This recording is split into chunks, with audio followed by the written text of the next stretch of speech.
محمد وعلى آله وأصحابه وبارك وسلم اللهم صل على سيدنا ومولانا محمد وعلى آله وأصحابه وبارك وسلم بعدد كل شيء معلوم لك كما تحب ربنا وترضى.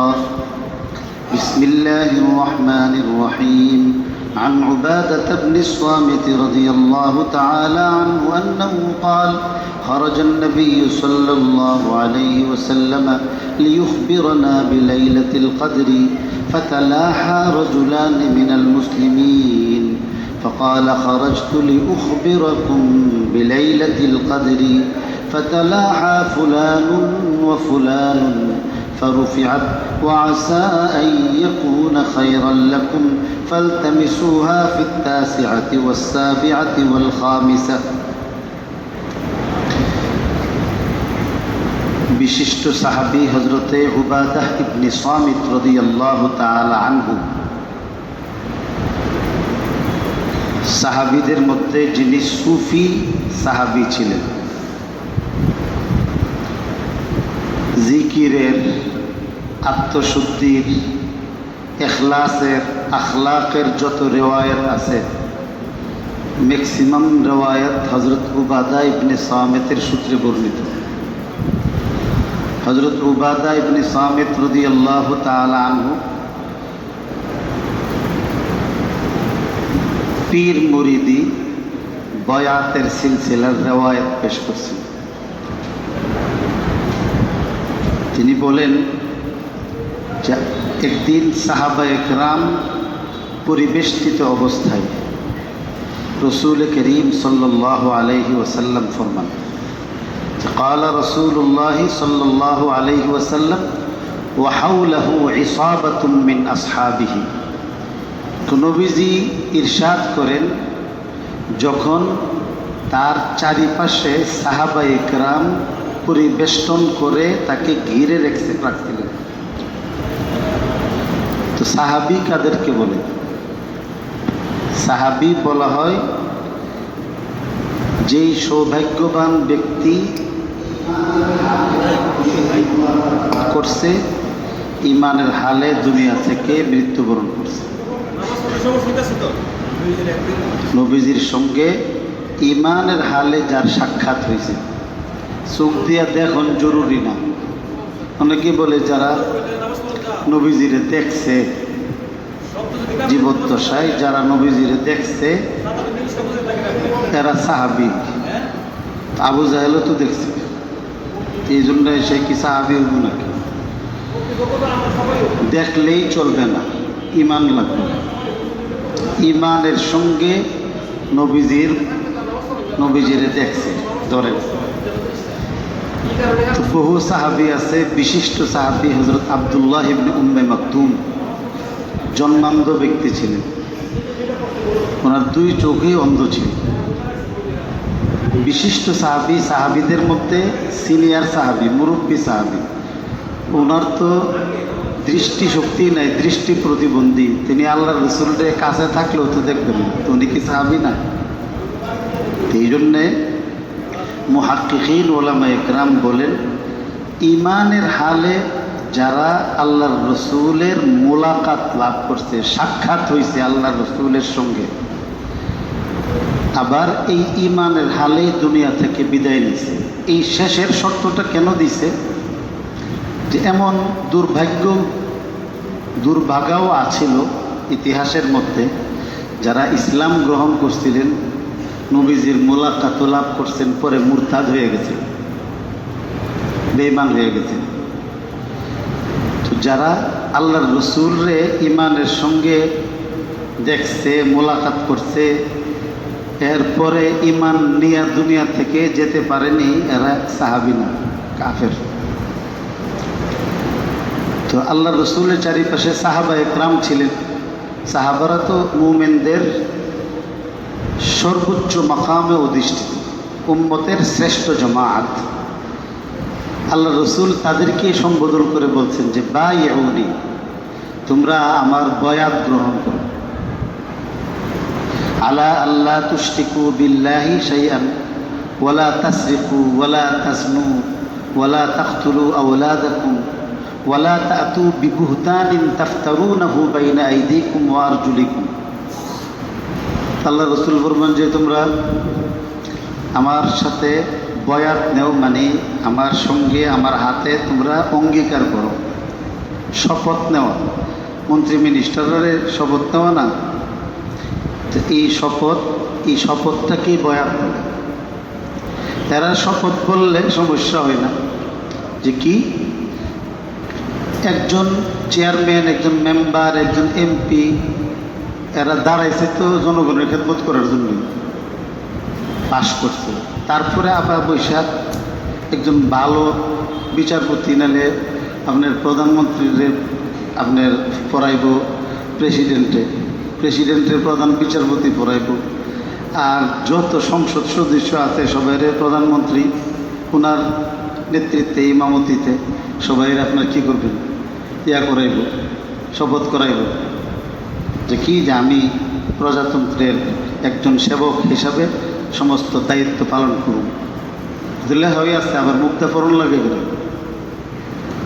এটা আবার অঙ্গীকার করে। বারবার বলার দ্বারাতে দিলের মধ্যে বসে। এরা যে খেদমত করার অঙ্গীকার যে করছে প্রজাতন্ত্রের একজন গুরুত্বপূর্ণ ব্যক্তির হাতে হাত দিয়ে, আমরা একজন আল্লাহর প্রজাতন্ত্রের বড় কোনো বুজুর্গের হাতে হাত দিয়া আমরা অঙ্গীকার করি যে আল্লাহ চুরি করতাম না, এটাই বেশ। আমরা এটা করলে তখন এরার মাথার মধ্যে বাড়ি ফেরে, এরা এই ফির মুরিদি করতে গেছে, তোরা দিয়ে আরো বড় ফির মুরিদি করস মদ খাইয়া। আমরা কি করতেছি, এরা কত কথা বলে বইলা চুরি করতো না, রাষ্ট্রের কোনো ক্ষতি করতো না, এরপরও তো আপনার বস্তার সহ হেরার লাইনের বড় বড় বুজুর্গ না দিন রে গাড়ি সহ ধরা ফেল, ধরছে না তোরে। আর আল্লাহর লাইনে, আল্লাহ আল্লাহদের লাইনে, আল্লাহর রাজত্বের বড় বুজুর্গানা দিনের হাতের মধ্যে যে লোক হাত দিয়া বলে যে আমি আর মিশা কথা কইতাম না, মরে গেল গো মিশা কথা বলা, সে চুরি করে না। আমি ফার্ম গেট গুল চক্করটাতে সংসদের এখানে খুব একটু বেলায় নিয়ে চলাফেরা করত। একদিন জুহুরের নামাজের সময় আসে আমার কাছে বলতেছে, হুজুর আজকে মিরপুরের 1 নম্বর বাসের এক হেল্পারে আমরা থাপড়া মারছি। আমি এর দিকে ছায়া করে আয়া করছি। আমি যতটুকু তারে চিনি যে ইন্দিরা রোডে মাগরিবের পরে তারা দেখলে মানুষের রাস্তার মধ্যে একটা হেল্পারের গাড়ি সহ তো হেরে আপনি শেষ করে ফেলার কথা। মানে এত পাওয়ার আল্লাহ তাআলা দিয়ে রাখছেন।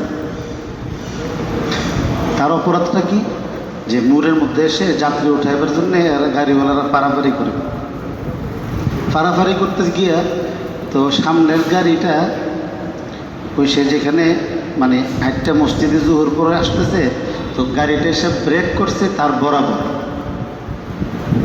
দরজাটা আর কি। তো একটা যাত্রী তার কারণে এই গাড়িটা না ওইটা পিসের গাড়িটার মধ্যে উঠে গেছে, এই অপরাধে তারা থাপড়া মারছে। সে তো বুঝছে না কারে যে থাপড়া দিছে। আসলে আইসা ফেরে আমার কাছে কথা বুঝে মাফ করে দিয়েছি, কত মানুষের মারছি, আল্লাহ যদি আমার মাফ করে দেয়। আসাদ মাদানী সাহেব হুজুরের কাছে সে বয়াত হয়েছিল, আমি বয়াত করাই দিছি। আসাদ মদিনী সাহেব হুজুরের হাতে এই লোকে হাত দিয়া কইছে জুলুম করতাম না। হ্যাঁ, কিন্তু একটা নিম্ন পেশার খারাপ মানুষের দ্বারা অন্যায়ভাবে অত্যাচারিত হইয়াও কিন্তু সে প্রতিশোধ নিছে। কেন? আল্লাহওয়ালার হাতে হাত দিয়ে সে বয়াত নিয়েছিল, শপথ করছিল। এতটুকুই বেশ। আল্লাহওয়ালার হাতে হাত দিয়ে শপথ নিলে এই শপথ রক্ষা করে জাহান্নামের পথযাত্রীরা জান্নাতি হয়।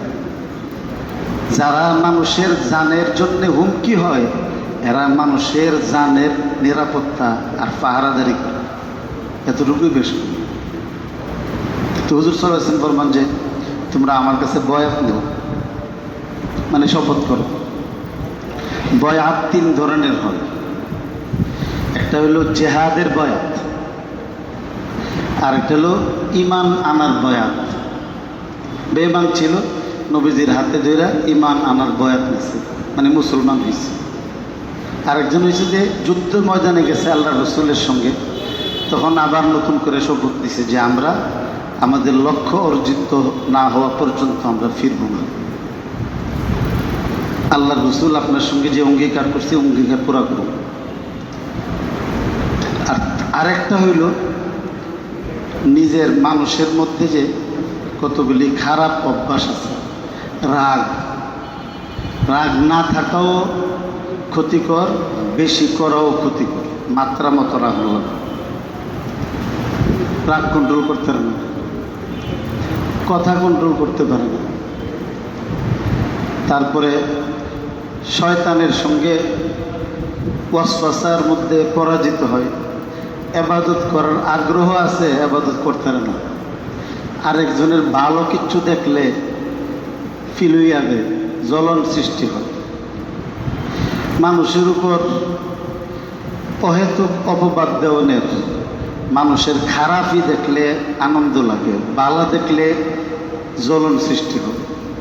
এই সমস্ত জিনিসগুলি মানুষের মধ্যে সৃষ্টি হওয়া জানোয়ারের স্বভাব। এই স্বভাবগুলি এটা সাপের মতো। হযরত মাওলানা শামসুল হক ফরিদপুরি রহমতুল্লাহ আলাইহি বলছেন যে সাপুরিয়া সাপ পালে, সাপ যদি মাইরা ফেলে তাহলে খেলা দেখাইব কেমনে, ভাত খাইব কেমনে? আর বিষ যদি থাকে কামড় দিয়ে তো হেরও মারতে পারে, হের পরিবারও মারতে পারে। তাহলে কি করতে হইব যে সাপের বিষ দাঁত ভেঙে লাগবে। এটা ফুটফাত করবো, মজা লাগবো, কিন্তু কামড় দিলে মানুষ মরতো না। আর এই খেলা দেখাইয়া সে কি করব, তার জীবিকা উপার্জন করবে। তো আমাদের মধ্যে যে নফস আছে, এই নফস মারলে আপনিও মরবেন। নফস মায়েরা লাওয়ার জিনিস না, এটাকে নিয়ন্ত্রণ করার জিনিস।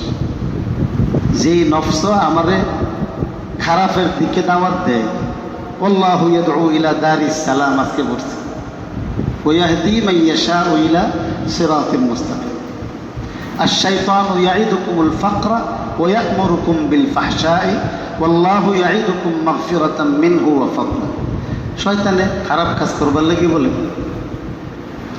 তো এই নফসটা আমাকে যে খারাপের দিকে আহ্বান করবে, নফসটারে এমন প্রশিক্ষণ, এমন টাইট শিডিউলের মধ্যে তাকে ফেলে দেওয়া যে সে যদি নিতেও চায় তাহলে যেন ইবাদতের মধ্যে আইনা লাগাই দেয়। মানে নফস থাকবে কিন্তু তার বিষক্রিয়া থাকবে না, সে কুপরামর্শ দিতে পারবে না, সে পরামর্শ দিলেও বালা কাজের মধ্যে লাগবে। এই নিয়ন্ত্রণ করার এই তরিকাটাই হলো জিকির, এটাই বয়াত। হযরত উবাদা ইবনে সামিত রাদিয়াল্লাহু তাআলা আনহু বলেন যে ওই আল্লাহ রসুল ওই দিন যে বয়াতের ইয়া করছিলেন সবাই সাহাবী ছিল, কাজেই বয়াত আলাল ঈমান হইতেই পারে না, যেহেতু সবাই মুমিন ছিলেন। বয়াতের আরেকটা সূরত আছে যুদ্ধ, ওই সময় কোনো যুদ্ধও ছিল না, কাজে এটা যুদ্ধের বয়াতও না, ঈমানের বয়াতও ছিল না, যুদ্ধের বয়াতও ছিল না। এই দুই বয়াতের পরে আরেকটা বয়াতই থাকে, সেটা হচ্ছে আত্মশুদ্ধির বয়াত। এই রওয়ায়াত থেকে শেখুল হাদিস আল্লামা জাকারিয়া রহমতুল্লাহ আলাইহি এবং আমাদের বড় বড় আকাবিরিন বুজুর্গানে দিন এই জিনিসগুলি বলছেন যে আত্মশুদ্ধির প্রশিক্ষণ নেওয়া আর ফির মুরিদির বাণিজ্য করা এক জিনিস না। তো আমাদের আকাবেররা ফির মুরিদির বাণিজ্য করছেন না, ব্যবসা জোড়াইছেন না, দুনিয়াবি ব্যবসা। ওনারা নিজে আল্লাহরে চিনছেন আর আল্লাহর বন্দাদেরকে আল্লাহর সঙ্গে জুড়া দিছেন। জোড়ার ক্ষেত্রে নফস যে বাধা সৃষ্টি করছে, বাধার সব পথগুলো পীর মুরিদি জিকির আজকারের মাধ্যমে এগুলি বন্ধ করে দিছে। হযরত উবাদা ইবনে সামিত রাদিয়াল্লাহু তাআলা আনহু বলেন যে আল্লাহ রাসূল সাল্লাল্লাহু আলাইহি সাল্লাম লাইলাতুল কদর কোন দিন অনুষ্ঠিত হয় রমজান মাসে সুনির্দিষ্টভাবে জানিয়ে দেওয়ার জন্যে আল্লাহ রাসূল হুজরা থেকে সাহাবায়ে কেরামের কাছে আসলেন। আল্লাহ রসুলের রওদা যেটা হয়ে রয়েছে এখানে, এখন তো লোহার জালি, তখন চাটাইয়ের বেড়া ছিল, চাটাইয়ের বেড়া ছিল হুজুরের হুজরা আর মসজিদের মধ্যে এখানে। এবং এটা হযরত আয়েশার ঘর ছিল। এই ঘরটারও বড় একটা, এই যে আমাদের এটার মধ্যে একটা চত্বর ছিল, প্রথমে কামরা, এরপরে আবার একটা উঠানের মতো, তারপরে আবার আর একটা কামরা। তো আল্লাহ রসুল যখন লাইলাতুল কদরের সংবাদ দিতে আসলেন, এসে দেখে দুইজন মুসলমান একজনে আরেকজনের সঙ্গে তর্ক জুড়ে দিছে। ওই সময়ের মুসলমান কারা? সাহাবায়ে কেরাম। আল্লাহ রসুল এদেরকে চিনেন, সবাই জানতেন, কিন্তু নাম বলেন নাই। কেন? যে সাহাবায়ে কেরামের সময়ে কিছু অবাঞ্ছিত কিছু ঘটনা যে ঘটছে, এই ঘটনাগুলো ঘটার পেছনে সাহাবায়ে কেরাম তেমন দায়ী ছিলেন না। আল্লাহ এদেরকে দিয়ে ঘটাইছিলেন আইন পাশ করবার লাগে। নবী রসুলগণ ছিলেন মাসুম, সাহাবায়ে কেরাম ছিলেন মাহফুজ। মাসুম আর মাহফুজ শব্দ ভিন্ন, মর্ময়ে। সাহাবায়ে কেরাম এই ঘটনা যে একজন মুমিনের সাথে আরেকজন মুমিনের যদি ঝামেলা হয়, কিয়ামত পর্যন্ত তার কোনো শরীয়ত আসবে না, তো এটা সমাধান কেমন? এই জন্যে এই ঘটনাগুলি আল্লাহ ঘটাইছেন। সাহাবায়ে কেরামের দুশ্চর্চা করা কবিরা গুনাহ। যারা সাহাবীদের দুশ্চর্চা করবে ঈমান নিয়ে মরতে পারবে না। সাহাবীদের দুষ যারা বলে, অতীতে যারা বলছে, এখন যারা বলবে, সামনে যারা বলবে, কেউ ঈমান নিয়ে মরতে পারবে না। এটা আমার কথা না, এটা আমার কথা না।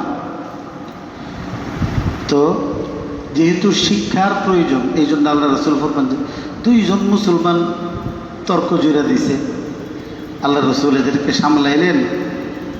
আর লাইলাতুল কদরের সুনির্দিষ্ট ওই তারিখটা আল্লাহ তাআলা ভুলাইয়া দিয়েছে। রাসূল করিম সাল্লাল্লাহু আলাইহি ওয়াসাল্লাম ফরমান যে আমি তো তোমাদেরকে লাইলাতুল কদর সম্পর্কে অবহিত করার জন্যে বেরিয়ে আসছিলাম, এসে দেখি অমুকে অমুকে ঝগড়ায় লিপ্ত হয়েছে, ফলে আল্লাহ তাআলা এটা আমাকে ভুলাইয়া দিয়েছে। তবে যাই হোক, ও আসা আইয়াকুনা খায়রাল লাকুম, বুলাইয়া যে দিছে এটার মধ্যেও আল্লাহ তাআলা ভালাই রাখছেন, কল্যাণ রাখছেন। কেন? সবাই বলে যে সুনির্দিষ্ট একটা দিন যদি লাইলাতুল কদর আমরা জানতাম, তাইলে ওই 27 দিন 29 দিনের মেঝে নামাজ চলল না। ওই দিন আপনার তারা বিফরবার লাগি ফারাত তলে ফইরা বহু মানুষ মারা গেল। এই যে আমাদের দেশে দেখেন না আপনার জাকাতের যে একটা সিনেমা বানাইছে, বানাইব জাকাত দেওয়ার নামে কতগুলি শাড়ি আর লুঙ্গি দিয়া এরপরে কতগুলি লাশের মিছিল বের করে। জাকাত দেওয়ার নামে তোর কেডা গেছি তুই যদি মানুষ, এটা গরিব মানুষদের নিয়ে উপহাস করা। ফিলিস্তিনের মধ্যে হাজার হাজার মানুষ মারতেছে, আর এরা বলতেছে কি যে কত বড় ইতিহাস, 200 কতজন আপনার ইসরায়েলি মারছে, এই জন্য 40,000 মুসলমান মারার পরে 20,000 পিতৃমাতৃহীন ইয়েতিম শিশু সৃষ্টি করার পরে হাজার হাজার বিধবার মিছিল সৃষ্টি হওয়ার পরও তাদের রক্তের নেশা বন্ধ হইতেছে না। এরপরও আবার তারান দেওয়ার জন্য, ত্রাণ না, এই ত্রাণ দেবার জন্য ওনারা মিছিল করতেছে, এটা অভিনয় করতেছে। এইগুলি তো জাকাত দিবেন, কিন্তু জাকাত দেওয়ার নামে গরিব মানুষকে নিয়ে এই উপহাস করা, এই তামাশা জুড়লে আল্লাহ পাক রব্বুল আলামিনের গজবে পড়বে। যে গরিব মানুষ বলে একটা সামান্য এই একটা মূলা ঝুলাইয়া দিয়া জাকাতের শাড়ি আর লুঙ্গি নিবার জন্য দাওয়াত দিয়ে না লাশ বানায় সেরা বাড়ির মধ্যে পাঠাইবেন, এটা কোন মানুষের কাজ হইতে পারে না। এটা পাল্লে দিয়া দেন, বহু মানুষ আছে আত্মীয় স্বজনের মধ্যে গিয়ে খুঁজা দেন না গেলে। তো একদিন আবাদত না করে সারা মাস আবাদত করার ব্যবস্থা হয়েছে লাইলাতুল কদর নির্দিষ্ট হওয়ার কারণে। এরপর আল্লাহ রাসূল সাল্লাল্লাহু আলাইহি ওয়াসাল্লাম ফরমান যে 29-এর শেষ, 7ম দিবসে, 5ম দিবসে এবং 9ম দিবসে এই বেজুর রাত্রিগুলিতে তোমরা এটা খুঁজতে থাকো। এই হাদিসের মধ্যে আসলে যে জিনিসটা শিক্ষা দেওয়া হয়েছে, মুসলমান 3 ভাগে বিভক্ত। এক শ্রেণীর মুসলমান আছে যাদের 3টা হক হয়, আর এক শ্রেণীর মানুষ আছে যার 2টা হক হয়, আর এক শ্রেণীর মানুষ আছে যার 1টা হক। একটা হক হলো যে ব্যক্তি শুধু মুসলমান, আপনার প্রতিবেশীও না, আত্মীয় না, মুসলমান, এটা যে কোনো দেশের হোক, তার সাথে আপনার প্রতিবেশী হওয়ারও সম্পর্ক নাই, তার সাথে আপনার আত্মীয়তার কোনো সম্বন্ধও নাই। তার হক হইল মুসলমান হিসাবে আমার উপর তার একটা হক আছে, আপনার উপর একটা হক আছে। এদেরকে সাধারণ মুসলমান বলে। আরেক শ্রেণীর মুসলমান হইল যে উনি মুসলমানও আবার আপনার প্রতিবেশীও, তার ডবল হক, মুসলমান হিসাবে একটা হক, প্রতিবেশী হিসাবে আরেকটা হক। আরেক শ্রেণীর মানুষ আছে যার 3 গুণ হক থাকবে, সে হলো যিনি মুসলমানও, আপনার প্রতিবেশীও, আপনার রক্ত সম্পর্কের আত্মীয়। আল্লাহ রাসূল ফরমান যে সাধারণ 2 জন মুসলমান ঝগড়া লাগছে পরেই লাইলাতুল কদরের মতো বরকতের সুনির্দিষ্ট তারিখটা আল্লাহ অনির্দিষ্ট করে দিয়েছে। সাধারণ 2 মুসলমানের ঝগড়ায় এত বড় মানে বঞ্চিতির কারণ হয়েছে, আল্লাহ মাহরুম করে দিয়েছে। তো এখন যদি এমন 2 মুসলমান, যে মুসলমানও আবার প্রতিবেশী, এরা যদি ঝগড়া লাগে, এটা আরও মারাত্মক। আবার এর চেয়ে পরে যদি ভাইয়ে ভাইয়ে যদি ঝগড়া করে, তাহলে এটা এত কঠিন, মানে এত বড় বিপদ, যা এই পরিবারকে পরিবার না, শুধু এই কওমকে কওমও জানবে। এটা এত অথচ সমাজের মধ্যে এটাই হইতেছে যে সামান্য আসবাব নিয়ে যারা ভাইয়ে ভাইয়ে এমন ঝগড়া সৃষ্টি হয় যে শেষ পর্যন্ত ফরের চেহারা দেখে, ঈদের মধ্যে সামনে আইব, দুস্থের জন্যে অনেক কিছু পাঠাইব, আর বাইরে সালাম দিত না। আমার মধ্যে আপনার মধ্যে যেন এগুলি না আসে, এই জন্যেই জিকিরের মেহনত, এই জন্যেই আল্লাহওয়ালাদের সঙ্গে চলা, এই জন্যেই তসবিহ পড়া, এই জন্যেই নমাজ পড়া। আল্লাহ আমাকে, আমাদের সবাইকে বুঝার এবং আমাদের আকাবেরদের মতো ওনাদের নকশা কদমে চলার তৌফিক দান করো। আমাদের মানুষ হিসেবে মানুষের মধ্যে আমাদের যত অমনুষ্যত্ব আছে সবগুলো আল্লাহ দূর করে দেবে।